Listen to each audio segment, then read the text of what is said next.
A passagem está em Josué capítulo 6, versículo 3 em diante.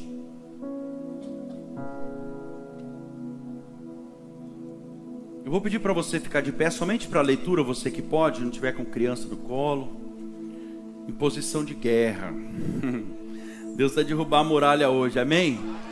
Glória a Deus.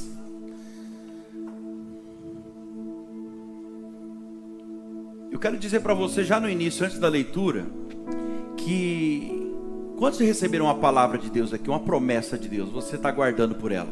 Você sente que tem uma barreira impedindo você de conquistar isso. Eu quero dizer algo para você.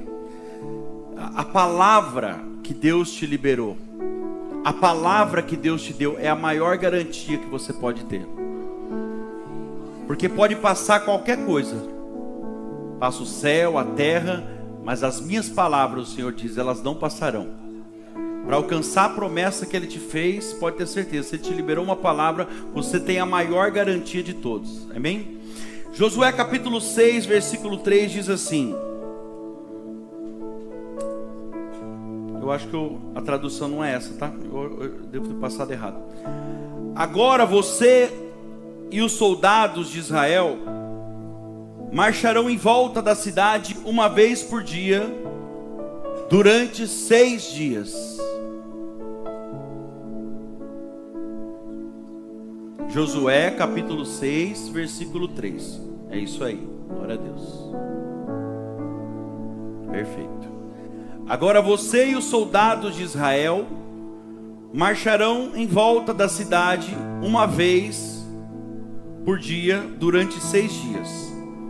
Na frente da arca da aliança irão 7 sacerdotes, cada um levando uma corneta de chifre de carneiro, uma buzina.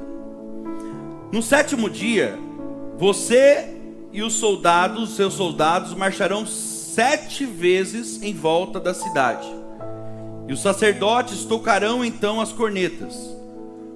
Quando eles derem um toque longo, todo o povo gritará bem alto.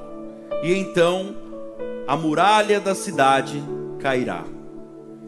Aí cada um avançará diretamente para a cidade. Versículo 6. Josué chamou os sacerdotes e disse: carreguem a arca da aliança e na frente fiquem 7 sacerdotes levando cornetas de chifre de carneiro. Versículo 7.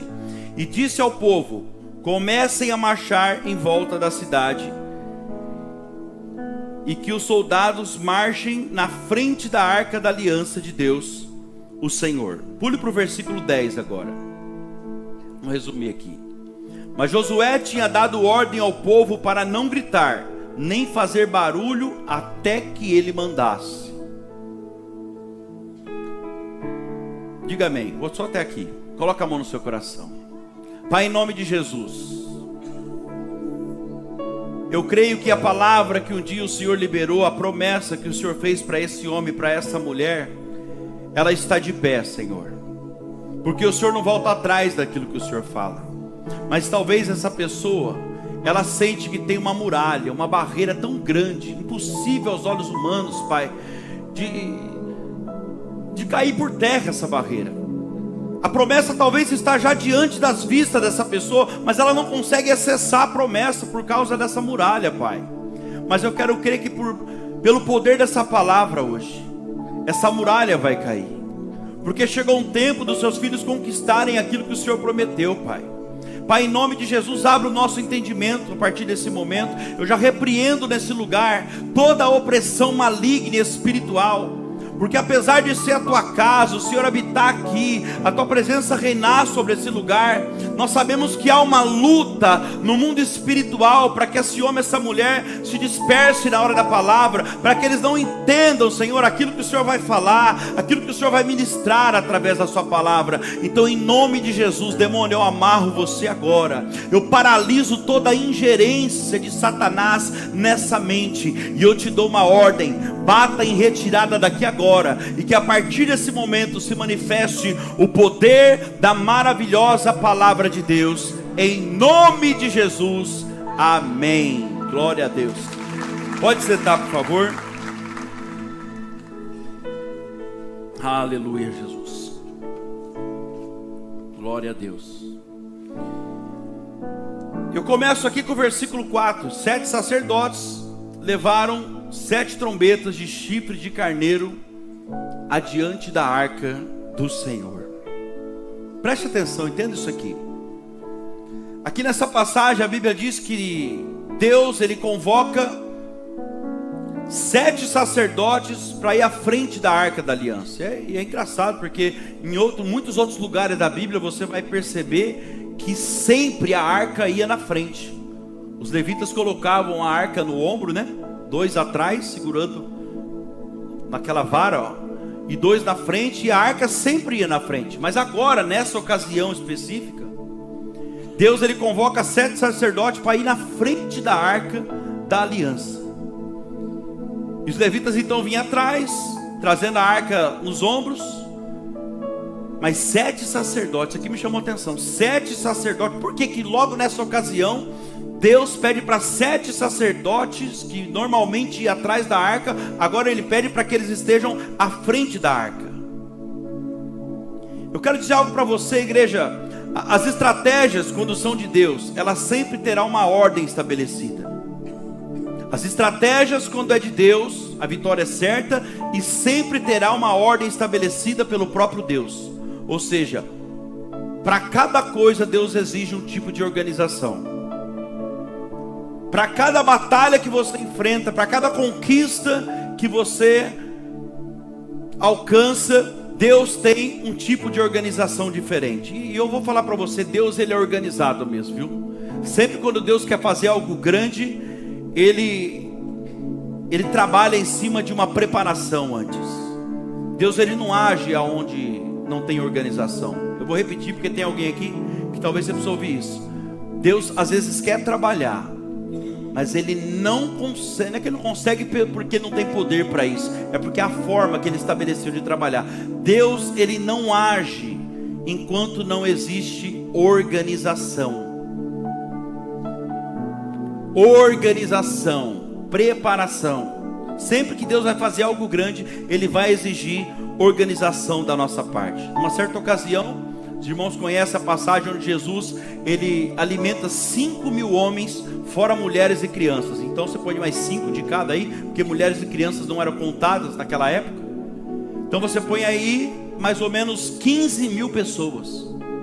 Uma multidão de 15.000 pessoas, e ele alimenta aquela multidão com apenas 5 pãezinhos de cevada e 2 peixinhos pequenos.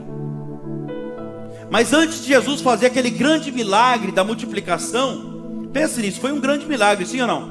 5 pães, 2 peixinhos, alimentar 15.000 pessoas. Mas o que me chama a atenção é que antes de Jesus fazer esse grande milagre da multiplicação e alimentar aquela multidão, foi um grande milagre. Antes, Jesus exigiu dos discípulos que eles organizassem o povo e separassem eles em grupos de 50 e de 100 pessoas. Quem entende isso? 50 e 100. Imagina uma multidão de 15.000 pessoas. Se Jesus faz um milagre, os balaios já ficam cheios de pães. Aí eles vão passando. Aquele povo desesperado, com fome, ia meter a mão no balaio, o pão ia cair, ia desperdiçar o milagre. Deixa eu falar com alguém que está aqui. Deus não desperdiça milagre. É por isso que ele vai exigir primeiro uma organização, uma preparação. Quem está entendendo, diga amém. E nesse texto aqui, para conquistar Jericó, como Deus já havia prometido, né? Deus, ele deu a seguinte direção para eles. Deus disse para que os sacerdotes fossem na frente, direcionando. Para que os sacerdotes fossem na frente, para quê? Liderando aquele povo.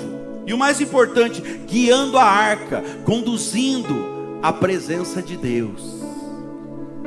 Aleluia. Conduzindo. Irmão, não é fácil conduzir a presença de Deus, não. Então aprenda uma coisa aqui: não tente liderar algo na sua vida, seja a área que for, ou direcionar alguém, se você não carrega com você a presença de Deus. Se você não carrega com você a presença de Deus, não conduz a presença de Deus, não tente direcionar ninguém, não tente liderar nada, porque você vai se frustrar. Em tudo na vida é necessário que tenha uma boa direção. Em tudo na vida.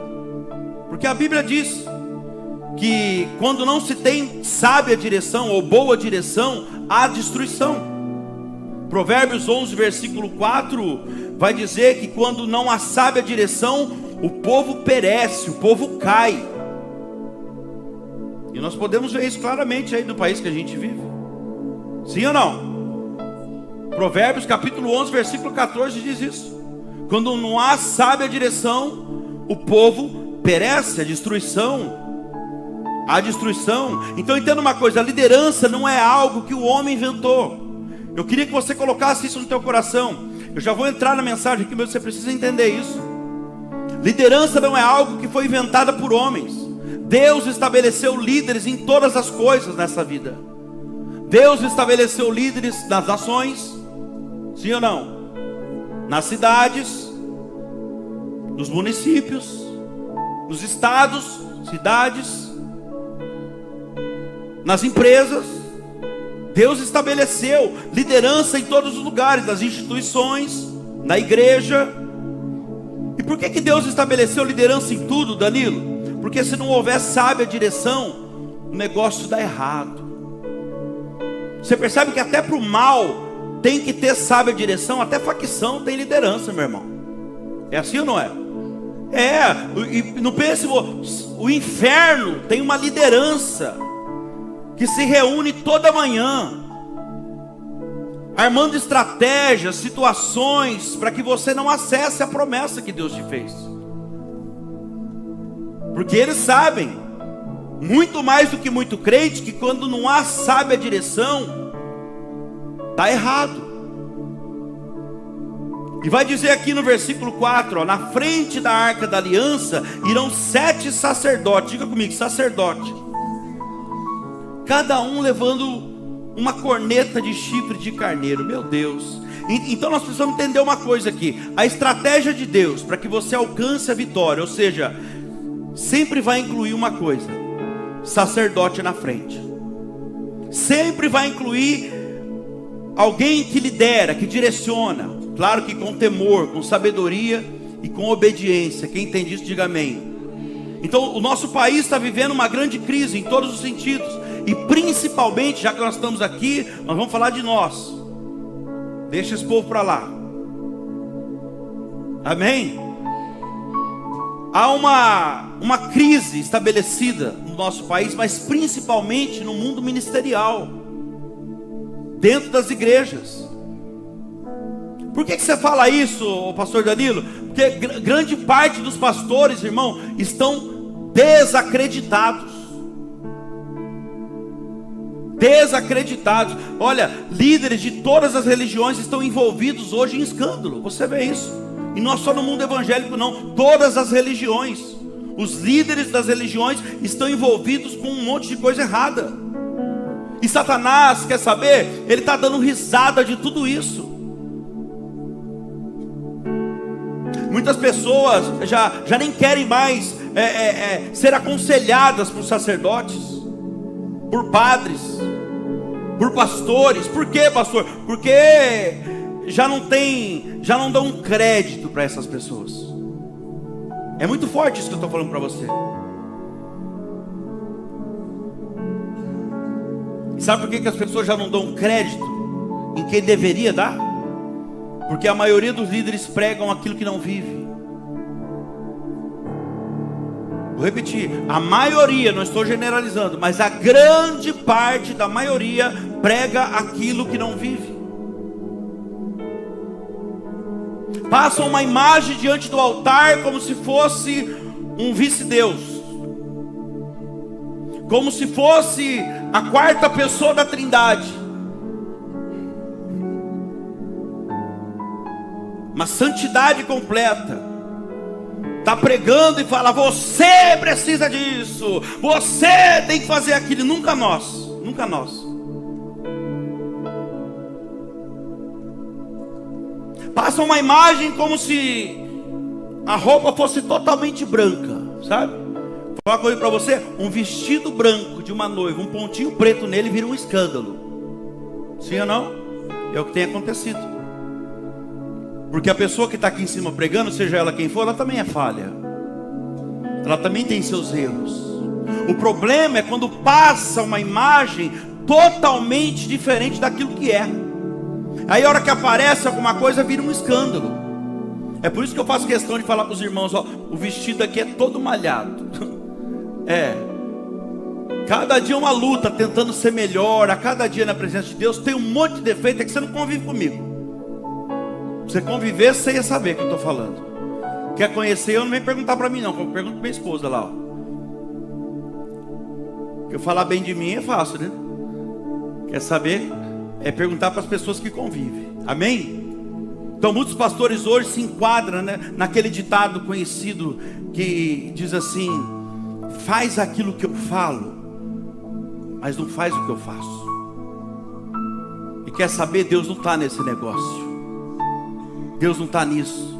E na verdade isso tudo é uma estratégia do próprio diabo, do próprio Satanás, para tentar manchar de forma geral a imagem dos líderes religiosos. Você vai entender por que eu estou falando isso. Porque está escrito, é bíblico. O próprio Jesus disse em Mateus 26, no versículo 31 ou 32, ele fala assim: fere o pastor, e as ovelhas ficarão dispersas. Por quê? Porque querendo ou não, o pastor, aquele que está à frente, querendo ou não, ele é o representante de Deus para você na terra, sim ou não? Então o que o diabo faz? Aquela reunião, ele arma aquele que está na frente de um departamento, ou até mesmo de uma liderança, assim como os irmãos estão aqui agora, porque tem pessoas aqui que se espelham em vocês. E principalmente aqui, então ele fala: fere o líder, fere um líder, porque tem pessoas que têm eles como espelho, e as ovelhas dispersarão, porque a pessoa está começando a caminhada, ela fala: se ele quer, ele não aguentou, você acha que eu vou aguentar? Isso não é para mim não. E ó, sai da presença. Quem está entendendo? Então Satanás sabe que todas as vezes que ele atinge um líder espiritual, ou suja as vestes de um pastor, ou de alguém que está à frente da obra, numa liderança qualquer, automaticamente o rebanho perde a referência. Eu estou falando isso por quê? Por causa dos 7 sacerdotes que estão à frente da arca, conduzindo a presença de Deus. Daqui a pouco nós vamos entrar aqui na batalha espiritual e a vitória vai chegar, amém? Então essa passagem nos ensina que o líder, o sacerdote aqui no caso, pastor da época, na frente, ele guia o caminho. E é exatamente isso que eu faço aqui, ou pelo menos eu tento fazer. Nós tentamos semanalmente aqui com vocês. Claro que com a ajuda do Espírito Santo, nós vamos tentando guiar vocês. Vamos dando direção para vocês. Como, pastor? O senhor é sábio? Não, através da palavra. Através da palavra, nós tentamos, com a ajuda do Espírito Santo, conduzir vocês da forma correta, naquilo que deve ser feito. Então escuta o que eu vou te falar aqui. Uma boa autoridade espiritual, um bom líder sobre nós, é capaz de definir o nosso futuro. Preste atenção aqui em mim agora, redobre a atenção. Você que vive escutando vários pregadores na internet, escuta isso. Entenda uma coisa: um bom líder sobre a sua vida, sobre nós, é capaz de definir o nosso futuro. Ele é capaz de liberar a bênção de Deus sobre nós. Quem entende isso? Um bom líder é capaz de abrir o nosso caminho e nos fazer avançar como nós nunca avançamos antes. E eu falo isso com toda a propriedade, sabe por quê? Porque quando eu entrei na igreja, eu não era ninguém. E eu continuo não sendo ninguém, mas eu sou bem melhor do que eu era. Você pode falar isso? Que você é bem melhor do que você era? De quando você chegou na presença de Deus? E eu falo isso para vocês com propriedade, porque quando eu cheguei, irmão, de verdade, eu era muito pior do que eu sou hoje, para não falar que eu não era ninguém. Eu era muito pior daquilo que eu sou hoje. Eu não tinha expectativa de vida nenhuma, nem de vida, quem dirá de avançar no ministério. Eu vivia caindo no mundo das drogas, eu vivia usando droga, me destruindo. Sabe por quê? Porque eu não tinha direção nenhuma na minha vida. E quando não há sábia direção, o povo cai. Quem está entendendo? O povo perece. E eu louvo a Deus, sabe, pelo líder que Deus me deu na época, no caso do pastor André. Na época eu me converti na igreja dele, e depois que eu comecei a andar debaixo da direção dele, eu não caí mais. Mas enquanto eu tentava fazer as coisas do meu jeito, achando que eu sabia o que era melhor para mim, eu não ficava de pé. Mas depois que eu comecei a ouvir a direção de Deus, entender que não é o homem, mas é Deus que usa a boca daquele que está sobre mim. Quem está entendendo? Então eu não caí mais, não só não caí, eu comecei a ser abençoado. Os meus caminhos se abriram, da pior forma, mas se abriram, Deus sabe. Da pior forma, os caminhos abriram. Eu tive a minha família restaurada, a alegria e a paz voltou para dentro da minha família, constituí dentro da igreja a minha família. E hoje eu estou aqui como seu líder, pregando a mensagem de Deus para você. Então, entenda o que eu estou querendo dizer para você aqui. Amanhã pode ser você que está à frente de uma obra, dando a direção para o povo. Então você precisa, de alguma forma, eu queria dizer isso para você, antes de continuar aqui, você precisa valorizar a liderança, ou a igreja que Deus estabeleceu para você ficar nesse momento. Nesse tempo da sua vida, se você está aqui, não tenha dúvida, foi Deus que te trouxe para cá. E você precisa entender que nesse tempo, se Deus te colocou nesse ministério, irmão, debaixo dessa liderança, não tenha dúvida, se Deus te colocou aqui, é porque Ele sabe que aqui você terá o apoio necessário para crescer e ser alguém melhor na sua vida. Porque senão Ele teria levado você para qualquer outro lugar. Ah, pastor, mas eu vim aqui porque eu moro perto. Mentira. Ah, é porque alguém me convidou. Mentira. Essa pessoa foi usada por um instrumento de Deus. Deus abriu a igreja perto da sua casa porque Ele tinha um plano na sua vida. E se Deus te trouxe até esse ministério, colocou você debaixo dessa liderança, é porque Deus sabe que nós podemos te ajudar, para você não viver caindo, para você não viver tropeçando. E porque Deus sabe que aqui também você será abençoado, amém? Que aqui os seus caminhos vão se abrir, aleluia. Alguns de vocês podem até dizer isso já, que quando você chegou nesse lugar aqui, a sua vida particular era uma, a sua vida familiar era uma, a sua vida profissional era uma, a sua vida financeira era uma. Mas hoje, eu acredito que muitos de vocês podem dizer que a sua vida é totalmente diferente e muito melhor do que você era antes. Sim ou não? Então entenda isso. Existe uma cobertura espiritual sobre a tua vida. Existe uma cobertura sobre você. E muitas coisas que já aconteceram de bom na sua vida é porque você tem pessoas orando por você. E orando de verdade. Não é só da boca para fora. Eu não estou falando isso aqui para me engrandecer também não. Eu preciso que você saiba a importância de uma cobertura espiritual. Enquanto você está dormindo, tem alguém de madrugada acordado orando por você. E está aqui, ó, minha esposa não deixou mentir. Você já fala, vem dormir. Já vou. É 3h30, 4 horas da manhã. E saiba que muita coisa que você já alcançou foi debaixo de oração. Deus te trouxe aí. Eu posso até dizer isso, mesmo sendo pastor da igreja, foi uma coisa meio desagradável assim, aos olhos de algumas pessoas, até para mim mesmo. Mas eu falo de boca cheia. Deus te trouxe para o lugar certo. Deus te trouxe para o lugar certo. Amém?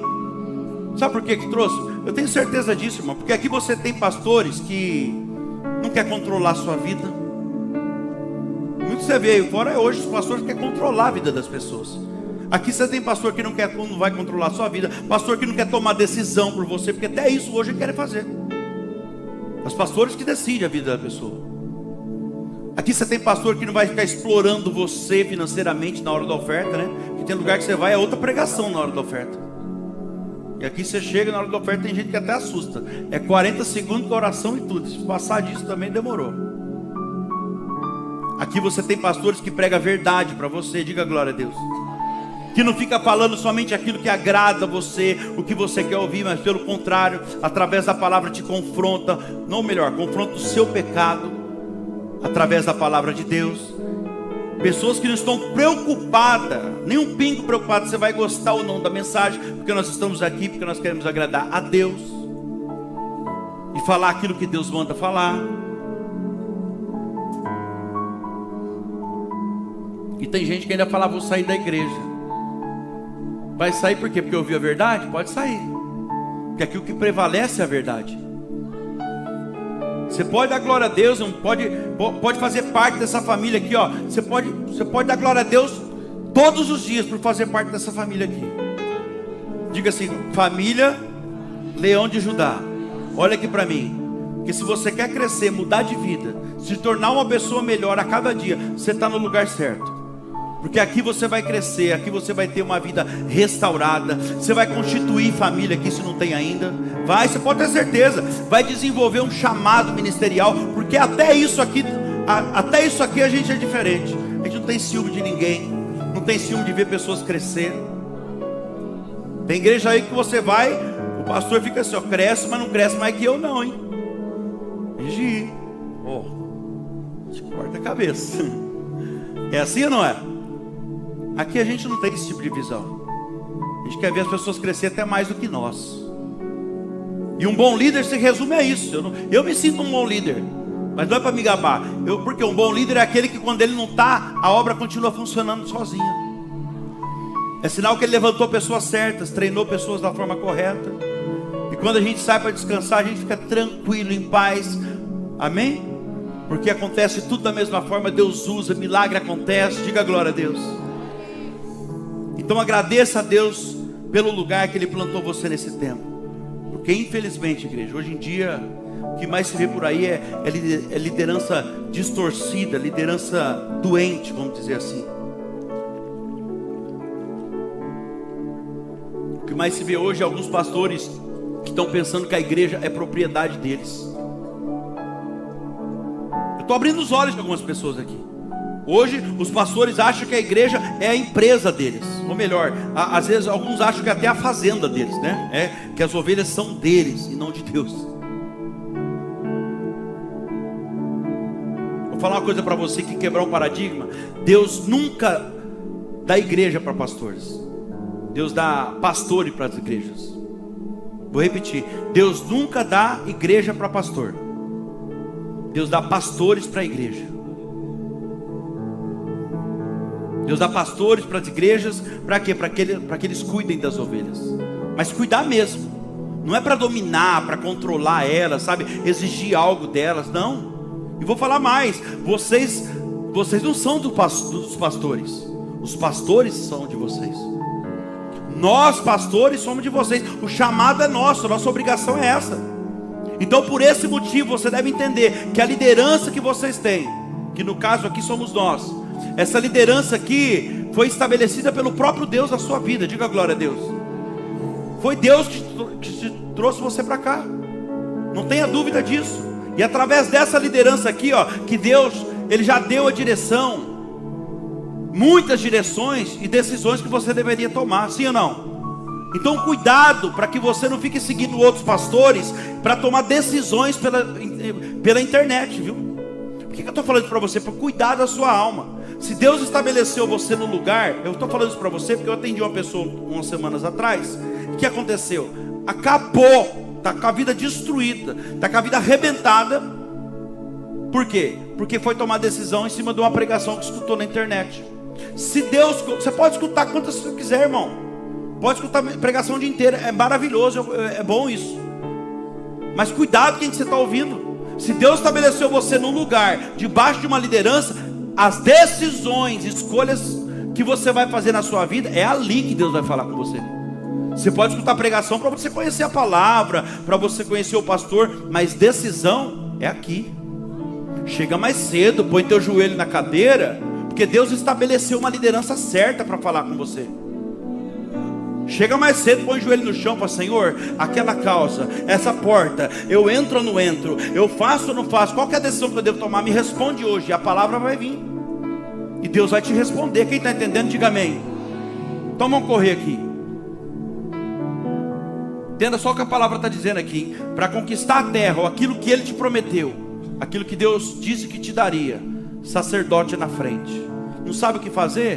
Busca conselho. Nós nunca vamos tomar decisão por você, mas vamos te ajudar através da palavra a você fazer a escolha certa. Não vai tomando decisão por você mesmo. Esquece as suas habilidades. Nunca foi a sua capacidade, nunca foi sorte, como diz por aí. Sempre foi Ele.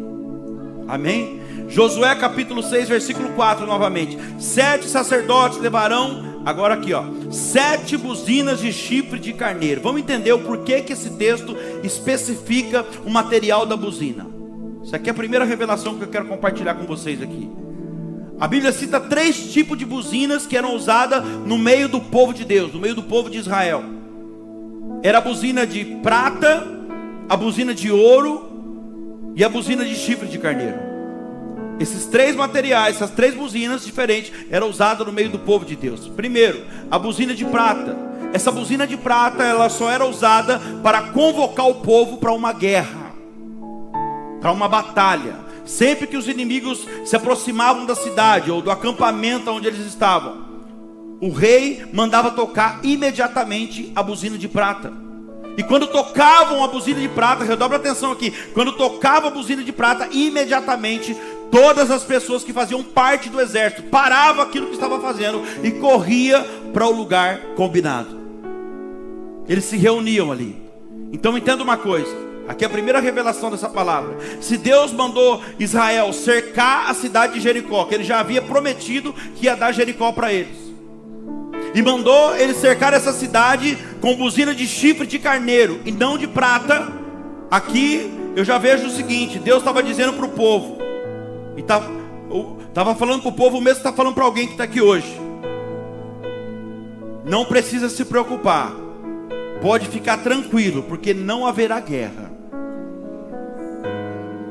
A buzina de prata era tocada quando ia ter luta, quando ia ter batalha. E Deus está falando, se é a buzina de chifre de carneiro, então a primeira coisa que Deus está falando, não haverá luta. Ó, alguém está entendendo? Essa situação que está passando aí, não haverá luta, não haverá batalha, não vai ter guerra. Porque se fosse ter guerra, não seria a buzina de chifre de carneiro, seria a buzina de prata. Só que eles não entenderam isso. Nós estamos indo para uma guerra, nós vamos invadir uma cidade. Por que Deus está mandando 7 sacerdotes na frente com uma buzina de chifre de carneiro? Nós vamos chegar lá, você vai entender o porquê. Deus está dizendo para alguém aqui hoje, nessa situação que você está passando, enfrentando, por mais que há pessoas do outro lado da muralha, meu Deus, de outro lado aí, ó, tentando te atacar, o Senhor está falando, não haverá guerra, não haverá batalha, não terá luta.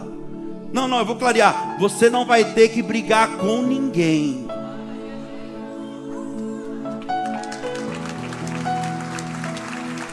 Você não vai ter nem que abrir a boca, porque você vai ver um versículo aqui que ele fala, ó, não abre a boca, vai dando as voltas em silêncio, até quando eu mandar. Até segunda ordem. Oh meu Deus. Olha Deus falando aqui. Sabe por que não vai ter batalha da sua parte? Vai ter batalha, mas você não vai nem presenciar. Vai ser no mundo espiritual. Não vai ter batalha da sua parte, sabe por quê? Porque se a promessa é minha, o Senhor está falando, a peleja também é minha. Se a promessa é minha, pode ficar tranquilo, a luta também vai ser minha, a guerra vai ser minha. E para você ficar mais tranquilo, menos preocupado, vamos dizer assim, o Senhor está falando para vocês o seguinte, ó, eu providenciei algo além das suas forças. Eu já providenciei algo além da sua capacidade, além da sua habilidade. Você não vai nem ver de onde veio a vitória, irmão. Segunda buzina, buzina de ouro. A buzina de ouro só era tocada quando havia uma convocação para o povo de Deus se reunir. Quando o líder ia fazer uma convocação para alguma coisa espiritual, tipo jejum. Aí tocava a buzina de ouro para o povo se reunir. Todos se reuniam para um jejum, para um culto, uma celebração especial ou para algum alinhamento. Quem está entendendo? Terceira buzina de chifre a buzina de chifre de carneiro. Essa, agora você vai entender o mistério.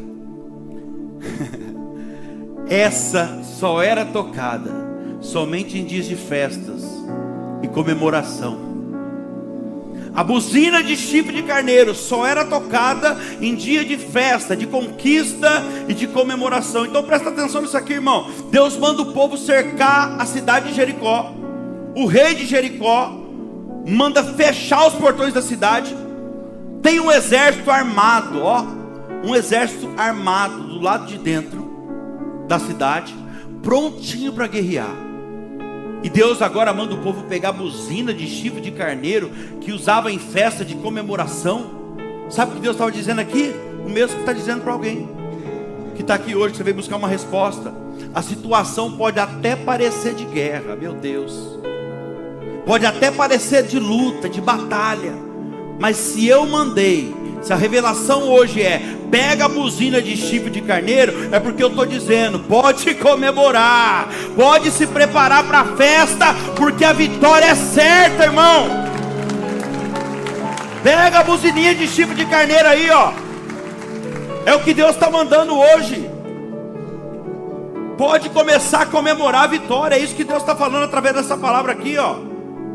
Porque querendo o seu inimigo ou não, os seus opositores ou não, a muralha vai cair, e quem vai derrubar ela sou eu, o Senhor está falando. A promessa vai se cumprir. Por quê? Porque minha palavra não volta vazia, porque fui eu que prometi. Se eu falei, assim será.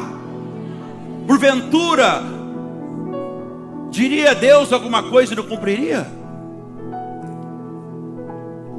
Aquilo que eu falei para você, olha Deus falando, aquilo que eu falei para você que viria para suas mãos, virá. Porque se eu falei, assim será. Minha palavra não é como a sua, o Senhor está falando. Deixa eu profetizar para você, irmão. A promessa que Deus te fez vai se cumprir. Vou repetir, a promessa que Deus te fez vai se cumprir. Quem crê nisso? Então levanta a mão, dá um glória a Deus aí. Glorifica, glorifica. Glorifica e já vai ouvir o barulho das muralhas caindo, irmão. Porque Deus vai te surpreender por esses dias. Essa situação de guerra, essa barreira que está na tua frente, você vai dormir. No outro dia, a hora que você acordar, vai estar no chão. Aleluia. Versículo 3, coloque para mim. Versículo 3 diz assim: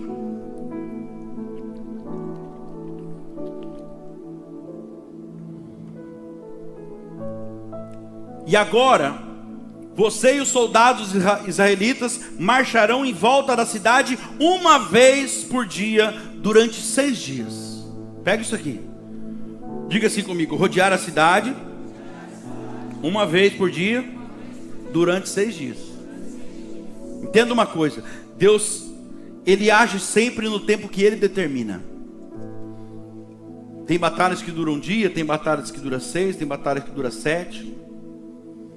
Mas Deus, Ele vai agir sempre no tempo que Ele determina. Por quê, Danilo? Porque Ele é o Senhor do tempo. Diga amém. Ele é o Senhor do tempo. Ele define tudo que vai acontecer. E Deus disse para eles: rodeiem a cidade, você e os seus soldados, rodeiem a cidade uma vez ao dia, durante 6 dias. Tem revelação de Deus para nós aqui, ó. Sabe o que Deus está dizendo para alguém que está aqui hoje? A promessa que eu te fiz, primeiro, ela vai se cumprir. Mas não esquece que tem uma parte que é sua. Como eu sempre falo, toda promessa que Deus faz para a gente tem 2 partes. Uma parte que é dele, que a gente não vai nem precisar mexer. E se fosse também, não tem capacidade humana para vencer. Então é onde ele entra. Uma parte que é dele e uma parte que é nossa. E se nós não fizermos a nossa parte, nada vai acontecer. E aqui ele está falando o seguinte, ó: não esquece que tem uma parte que é sua.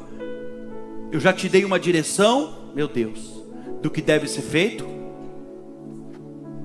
do que deve deixar de ser feito.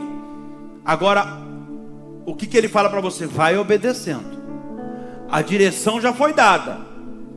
Fecha a boca, meu Deus, fica em silêncio, vai dando as voltinhas aí, Josué. Você já entendeu o que o Espírito Santo falou para você? Talvez nem nesse culto, já falou em outro. O que você deve fazer, ou o que você deve deixar de fazer. E Deus está falando: vai obedecendo, vai dando as voltas, vai fazendo o que tem que ser feito, um dia de cada vez. Uma vez ao dia, durante 6 dias. Então vai obedecendo dia após dia. Foi Deus que prometeu, não foi? Então é Ele que determina. Determina o que, pastor? O dia, a hora, a forma como vai acontecer.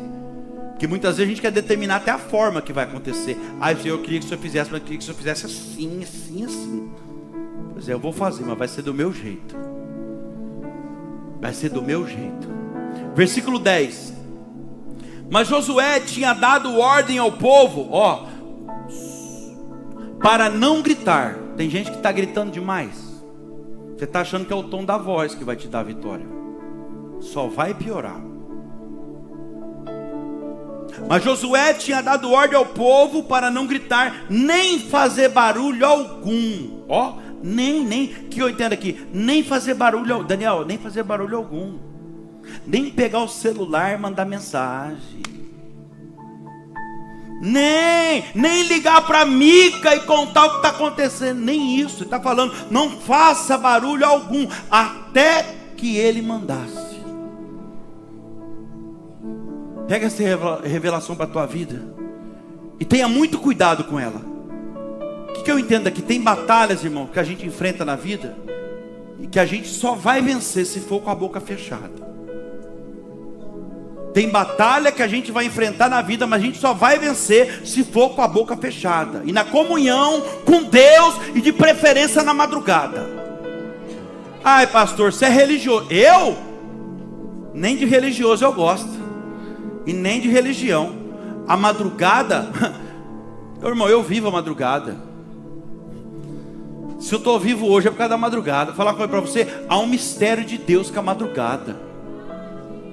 Provérbios 8:17, o próprio Deus vai falar assim, eu amo os que me amam, e o que na madrugada me busca, me achará. Olha lá, glória, vocês estão espertos, hein? Glória a Deus. Lá no Salmo 63, no versículo 1, o salmista vai dizer, Deus, Tu és o meu Deus, e de madrugada eu te buscarei, porque a minha alma tem sede de Ti. Tem um mistério de Deus na madrugada, irmão. Depois você lê lá em casa, porque o texto é longo, mas lá em Êxodo 14, do versículo 21 ao 27, vai contar que a travessia do Mar Vermelho aconteceu na madrugada. Enquanto os inimigos estavam ali avançando para matar o povo de Deus, Deus estava fazendo um dos maiores milagres da Bíblia. Olha, abrindo o mar, irmão. Na madrugada terá um caminho para você. Onde você não vê saída, Deus vai abrir um caminho. Deus vai trazer existência, aquilo que não existe. Mas isso aí vai ser busca na madrugada. O caminho do Mar Vermelho, o caminho de Moisés, foi aberto no Mar Vermelho, de madrugada. Josué capítulo 6, versículo 15, que nós estamos aqui agora. Eu só li alguns versículos para você. Olha, coloca o versículo 15 para mim, do texto que nós estamos lendo aqui, No 7º dia, levantaram-se de madrugada e marcharam em volta da cidade 7. Está falando dessa passagem. A muralha cai, irmão, a muralha vai cair, mas Deus está falando, volta para a madrugada. Eu vou te entregar a promessa, mas vai me buscar na madrugada. Jesus, levantando-se de madrugada, subia ao monte para falar com o Pai. Irmão, tem um mistério na madrugada. Lembre-se, o silêncio. Alguém disse que o silêncio é a linguagem dos sábios. Fecha a boca. A madrugada você não tem com quem conversar, a não ser com Ele. Vai falar com quem resolve. Vai falar com quem resolve. E é tão verdade isso que a Bíblia diz que a esposa sábia, ela ganha um marido incrédulo com o silêncio. Ela para de bater de frente. No silêncio ela ganha um marido incrédulo para Jesus. Olha aí Deus falando com alguém. Talvez aquele homem não veio para a igreja ainda porque ele está te observando. Talvez aquele homem não veio para a igreja ainda, o filho, o marido não veio para a igreja ainda porque ele está de olho em você. Que Deus é esse que xinga a gente assim? Eu não quero ir lá não. Que fruto do Espírito que é esse aí? Não, nessa igreja eu não vou não.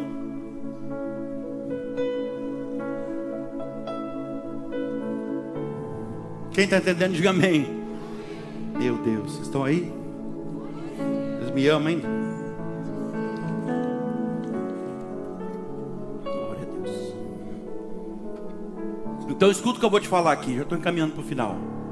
Enquanto Deus estiver te direcionando, mandando você cercar a cidade, fazer algo, como ele já falou. O Espírito Santo já fez você entender o que é. Faça o que Deus mandou. Até que a muralha não caia, até que não aconteça, não esqueça que você tem que obedecer a direção que ele já te deu. Cerca a cidade, vai analisando a situação, mas cerca com silêncio. Oh meu Deus, cerca em silêncio, vai fazendo o que Deus falou que tem que fazer, mas faz com a boca fechada. Ninguém precisa, irmão, o que ninguém sabe, ninguém estraga. Deus não falou que vai fazer, fica quieto, só você e ele. Para que você tem que contar para as pessoas que Deus falou que vai fazer? Tanto de invejoso, ciumento que existe solto por aí. Tem gente que perde a bênção por causa da boca. Alguém disse também que o nosso deserto é no tamanho da nossa língua, porque a gente fala demais. Faça o que Deus direcionou você. Cerca a cidade, mas cerca com a boca fechada. Por quê? Porque a promessa é dele. Então se a promessa é dele, o tempo é dele. Quem derruba a muralha também é ele. Volta lá no versículo 4, por favor. Eu vou finalizar. E na frente da arca da aliança irão 7 sacerdotes, cada um levando uma corneta de chifre de carneiro. No 7º dia, eita, você e os seus soldados, Josué, marcharão 7 vezes em volta da... Deus está falando com alguém, você e os seus soldados, você e a sua família. Meu Deus, lembrei de... Você e os seus soldados marcharão 7 vezes em volta da cidade. Eu não sei a direção que Deus vai te dar, irmão, mas presta atenção. Envolve você e sua família. E os sacerdotes tocarão as cornetas. Então olha aqui para mim. Israel aqui, eles já tinham se santificado, porque Deus ordenou isso lá no capítulo 3. Santificai-vos hoje, porque amanhã farei maravilhas na vossa vida. Olha Deus falando com alguém. A promessa vai se cumprir, mas santifica. Pastor, que é isso? Agora eu vou ter que ter uma asa nas costas, virar santo. Não é isso, irmão. O que é santificação? Tem 2 processos na nossa vida, na vida do cristão. Quando ele sai do mundo e vem para Jesus, ele encontra esse amor, fala, meu Deus, que coisa maravilhosa. E ele sai do mundo e vem para a presença de Deus. Esse é um processo de conversão. Ele se converteu, ele estava indo para lá, ele fez uma conversão, quem está entendendo? E ele pegou o caminho contrário. Agora tem o processo da santificação. O que é a santificação? Eu saí do mundo. A santificação é o mundo sair de mim. Aí é outro processo. Isso é dia após dia, culto após culto, palavra, anota, pratica, e o mundo vai saindo naturalmente. E aqui no capítulo 3 eles já tinham se santificado já. Eles já tinham se circuncidado, né? Eles já tinham se alimentado. Eles viram com um maná que caía do céu. Eles já tinham, eles viram o rio Jordão se abrir. Pensa nisso aqui. Então agora eles estavam, sabe o que? Ansiosos e com muita coragem. Eles estavam muito corajosos. Foi tanta coisa que eles presenciaram no meio daquele deserto, tanto milagre, tanta providência de Deus, que ninguém mais intimida eles agora. Eu estou pregando para alguém que está assim. Estou pregando para você que você já enfrentou tanta coisa na tua vida, mas tanto BO, tanto problema, e já venceu, irmão, que hoje não é qualquer coisa que te para, não. Hoje não é mais qualquer coisa que te assusta e te intimida, não. Isso tem a ver com as experiências que você já teve com Deus. Pensa comigo aqui, não precisava rodear a cidade. Eles estavam empolgados, porque o Deus que eles serviam, sabe o poder que eles tinham. Então na cabeça deles estava o quê? Não precisava rodear a cidade durante 7 dias, várias vezes. Depois Deus poderia falar simplesmente, se aproxima da muralha, dá um grito e ela vai cair. E a muralha cairia, sim ou não? Então por que Deus mandou eles fazer tudo isso? Rodear 7 vezes a cidade. No 7º dia ainda dá 7 vezes a volta. Por quê? Por que Deus fez isso? E eu ficava pensando, enquanto eu montei essa mensagem, eu fiquei pensando o seguinte: porque Deus estava fazendo um teste de paciência com eles. Deus estava vendo que para entregar uma grande vitória na mão deles, uma grande promessa que Ele havia feito, se tinha perseverança da parte deles. Quem está entendendo? Deus estava tratando a paciência deles aqui. Olha para cá. Deus te prometeu algo, mas você sente que tem um obstáculo terrível diante de você. E esse obstáculo, ele está impedindo você de tomar posse, acessar a promessa que Deus te fez, conquistar aquilo que Deus já disse para você, que vai vir para suas mãos. E pode ser que esse obstáculo agora só não caiu ainda, por quê? Porque Deus está testando e tratando a sua paciência. Deus trouxe alguém aqui hoje para falar para você: vai acontecer, mas primeiro eu preciso tratar a sua paciência. Porque o que causou o obstáculo, a muralha entre você e a bênção, foi a tua falta de paciência. Então, para você não perder a bênção de novo, primeiro eu estou tratando a sua paciência. Meu Deus. Sabe por que Deus está fazendo isso? Porque a euforia, a ansiedade é perigosa. Olha Deus falando diretamente com alguém. Porque a euforia e a ansiedade é perigosa. A euforia, ela pode te trair, como já fez outras vezes. A gente fica eufórico demais com aquilo que Deus está fazendo. A gente fica muito feliz demais. Aí abre a boca e fala para quem não deveria. E faz o que não deveria. Você quer ver uma coisa? Quando Deus manda Gideão lutar contra os midianitas, o pessoal da mídia, os midianitas. Quando Deus fala para Gideão lutar contra os midianitas, o Senhor fala para ele o seguinte: Gideão, manda. Era muita gente, era 32 mil pessoas. E aí Deus fala o seguinte para ele: ó, manda que os homens vão até o rio. Olha o jeito que Deus age. As nossas atitudes faz Deus selecionar muitas vezes, ó. E leva eles até o rio para beber água. Aquele que descer como um cachorro, como um cão, desesperado, com as duas mãos assim, ó. Ai, estou com sede. Aquele que descer desesperado, você separa, coloca de lado, depois dispensa, manda embora para casa. Mas aquele que com uma mão segurar a arma, ó, com vigilância, e com a outra, com muito cuidado e vigilância, toma água, meu Deus, ó, esse aí você separa para a batalha, Gideão. Sabe o que Deus estava dizendo para ele ali? Eu não quero em campo de batalha soldado eufórico, ansioso e desesperado, não. Eu quero gente que tenha paciência. Eu quero na frente do exército, na batalha, eu quero pessoas conscientes. Quem está entendendo? Pessoa que sabe o que está fazendo. Pessoas de atitude, mas ao mesmo tempo que tenha vigilância. Com a arma. Quem está entendendo? Vigilância. Durante 6 dias, um monte de gente em cima da muralha. Pensa isso, uma muralha alta. Os arqueólogos dizem que essa muralha tinha 12 metros de altura. Pensa nisso, 12 metros de altura. A largura dessa muralha, para você ter uma ideia, era 4 metros de largura. Depois tinha um poço de 2 metros de fundura, e ela continuava mais 4 metros de largura. Ou seja, era 8 metros de largura e 12 metros de altura. Essa, os arqueólogos dizem que a muralha de Jericó, essa era a medida dela. E aquele povo de Deus vendo um monte de gente em cima da muralha, só via as cabecinhas. Entra na cena agora, começa a imaginar isso.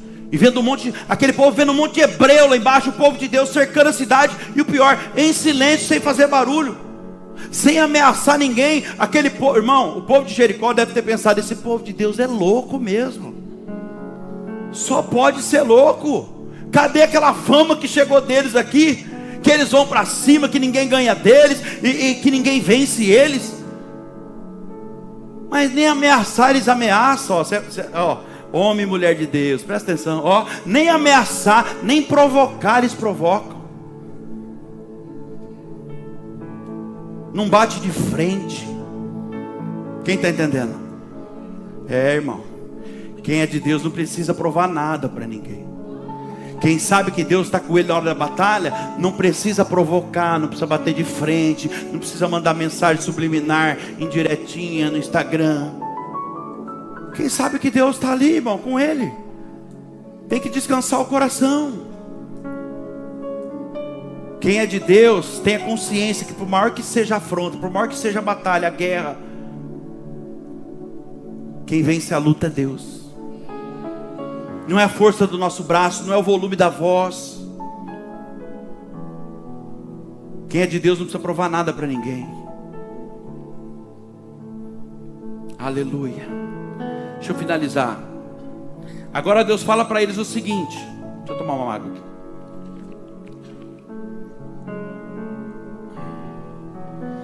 Olha o que Deus vai falar para eles. No 7º dia, chegou a hora. Fala comigo, chegou a hora. Não, você não entendeu. Hoje é o 7º dia.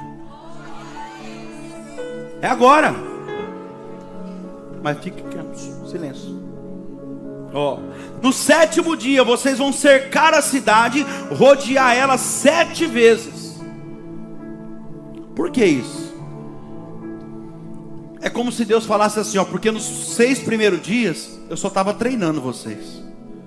Nesse tempo que passou até agora, eu só estava trabalhando com vocês. Eu só estava treinando vocês. Foi só, esse tempo até agora, até esse momento de hoje, foi só para quebrar a ansiedade, a euforia de vocês. Agora chegou a hora de vocês tomar posse da promessa. Agora no 7º dia, mas vocês vão ter, vou pagar um precinho maior. No 7º dia, vocês vão dar 7 voltas, detalhe, com as buzinas de chifre de carneiro. Diga glória a Deus. Só lembrando você que as buzinas de chifre de carneiro eram usadas para festa de conquista e comemoração. Então, agora eles começam a entender o porquê de tudo. Agora eles começaram a entender o porquê de tudo. E Deus estava dizendo o seguinte aqui, vai com esse tipo de buzina, de chifre de carneiro. Por quê? Porque não haverá batalha. Como assim, Senhor, não haverá batalha? Porque a luta é minha. Vocês só terão o trabalho de gritar e festejar a partir de agora. Só terão o trabalho de gritar e festejar, só comemorar. Deus está dizendo para alguém que está aqui, igreja: eu lutarei por você. Olha aqui para mim. Eu lutarei por você, entregarei a vitória nas suas mãos. Mas vai fazendo do jeitinho que eu mandei. Vai fazendo do jeitinho que eu mandei. Fica com a boca fechada até segunda ordem, até quando eu mandar. Vai dando as voltas aí, irmão. É isso que Deus está falando. Por quê? Porque a promessa é dele. E a muralha, quem derruba é ele. E ele vai derrubar ela agora. Fica de pé no teu lugar. Eu começo a ver aqui claramente o Salmo 46. Salmo 46, no versículo 1 diz assim: Deus é o nosso refúgio e a fortaleza, socorro bem presente na hora da angústia. Pelos que não temeremos, ainda que a terra se mude, e ainda que os montes se projetem para o meio dos mares, ainda, eu não sei o que você está passando, mas ainda que as águas rujam e espumem, ainda que os montes se abalem pela sua braveza, há um rio, há uma presença. Há um rio cujas correntes alegram a cidade de Deus. Você é morada de Deus, o santuário das moradas do Altíssimo. Deus está no meio dela. Deus é com você, meu irmão. Não será abalada. Deus a ajudará ao romper da manhã. Versículo 6: bramam as nações, os reinos se abalam, e levanta a sua voz, e a terra se derrete. Olha isso. Aqui está dizendo que quando Deus fala, até a terra se curva, se dobra, cai por terra. Versículo 7: o Senhor dos exércitos está conosco, o Deus de Jacó é o nosso refúgio. Vinde e contemplai as obras do Senhor, as desolações que tem feito na terra. Ele faz cessar as guerras até os confins da terra. Ele quebra o arco, corta a lança, queima os carros no fogo. E a palavra para você hoje é: aquietai-vos e sabei que eu sou Deus. Aquietai-vos. Fecha a boca e você vai ver que eu sou Deus da sua vida. Coloca a mão no seu coração agora. Fecha os teus olhos. Hoje é o dia que Deus preparou para te entregar a promessa, irmão. Não importa qual seja a barreira que está na tua frente, meu irmão, minha irmã, presta atenção. Vai falando para Ele agora. Apresenta para Ele o tamanho da muralha. Ele já sabe, mas Ele quer ouvir da tua boca. Eu quero dizer para você essa noite que o nome de Jesus tem toda a autoridade. É o nome dele, e é no nome dele hoje que cadeias serão quebradas, que muralhas irão cair. Vai obedecendo a direção que Deus já te deu. Vai fechando a tua boca e só obedece, obedece, obedece. Vai dando as voltas aí, Josué. E quando você menos esperar, as muralhas já estarão no chão. Você estará com as promessas na sua mão. O Senhor está dizendo para alguém que está aqui hoje: não terá batalha a partir de hoje. As armas que você usará são armas de fé, são armas espirituais. Nada pode resistir à tua adoração, irmão. Enquanto você adora agora, a muralha vai começar a cair. Você que trouxe algo que representa essa muralha, segura na tua mão aí agora. Ou pensa, de repente é um ente querido, precisa de uma cura, de uma libertação. Segura na tua mão agora, no teu pensamento, traga agora essa pessoa. Não importa qual seja o tamanho da muralha, eu declaro em nome de Jesus que o inferno não vai prevalecer contra a sua vida. Nada irá impedir você de tomar posse da promessa. Toda arma forjada, diz a Bíblia, toda arma que foi preparada contra um escolhido, contra uma escolhida de Deus, não prosperará, não terá êxito. Eu já posso sentir as muralhas estremecendo, irmão, cadeias se rompendo. Enquanto você adora agora aí, ó, vai dando liberdade, vai começando a orar agora. Fala com Deus, fala: Senhor, derruba essa muralha hoje, Senhor. Eu vou fechar minha boca, eu vou te obedecer, eu vou dando as voltas, eu vou fazendo tudo que o Senhor falou. Eu vou me aquietar, e eu vou saber que o Senhor é Deus na minha vida, Pai. Em nome de Jesus, poder de Deus, vai trabalhando aí, Senhor.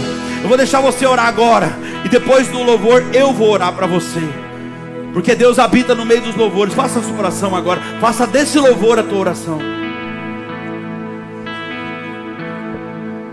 Lutamos com armas. Olha aí, de fé, vai entrando aí, Jesus. e nada irá resistir enquanto adoramos. Enquanto você adora, Ele visita a tua casa. Correntes estão sendo quebradas. Em meio às tribulações, o nosso Deus é vencido, nós o adoramos. Então adore, adore.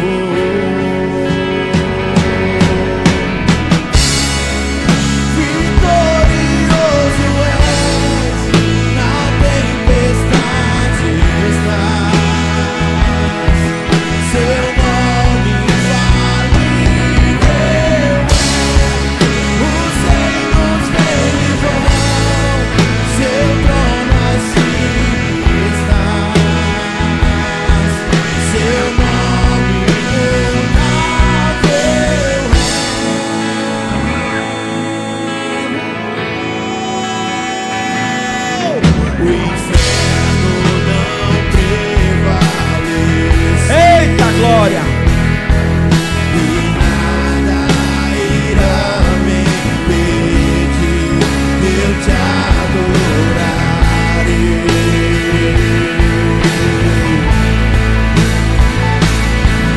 Muralhas vão estremecer. Olha aí, Jesus.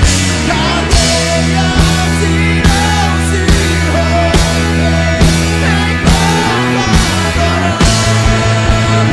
Cadê os adoradores? vitorioso és na tempestade estás. Seu nome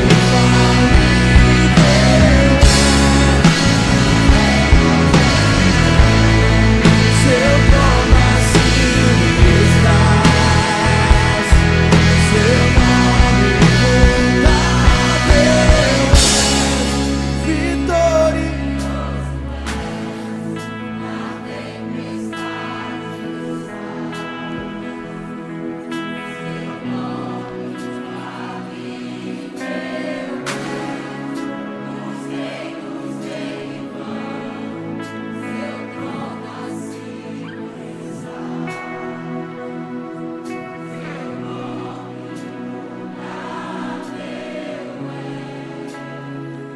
Coloca a mão no coração. Espírito Santo de Deus, Nós sabemos, Pai, que no mundo espiritual uma guerra foi travada nesse momento, e que pelo poder que há nesse louvor, Senhor, porque o Senhor está no meio do louvor, é isso que a Tua palavra diz. Nós cremos, Pai, que muralhas caíram por terra hoje, muralhas de enfermidade, muralhas de vício, de dependência, de escravidão, uma muralha que se levantou entre esse casal, trazendo uma frieza na intimidade. Em nome de Jesus eu declaro que essa muralha já caiu por terra, Pai, porque no mundo espiritual o Senhor já deu ordem aos anjos a respeito desse homem e dessa mulher. Eu estou declarando um novo tempo na sua vida, e não é pelo poder da minha oração, porque de mim não sai nada, mas é pelo poder da palavra de Deus, é pelo poder do amor que Deus tem por você, e Ele te ama tanto que Ele vai mostrar para você por esses dias,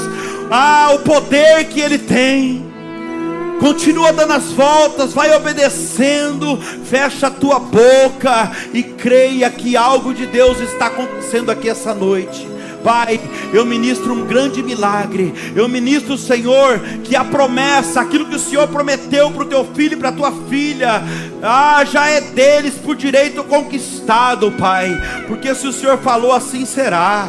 A tua palavra não volta vazia. Toma posse agora da tua promessa. Aquilo que Deus te prometeu vai acontecer, em nome de Jesus, amém. Aplauda Jesus. Glória a Deus.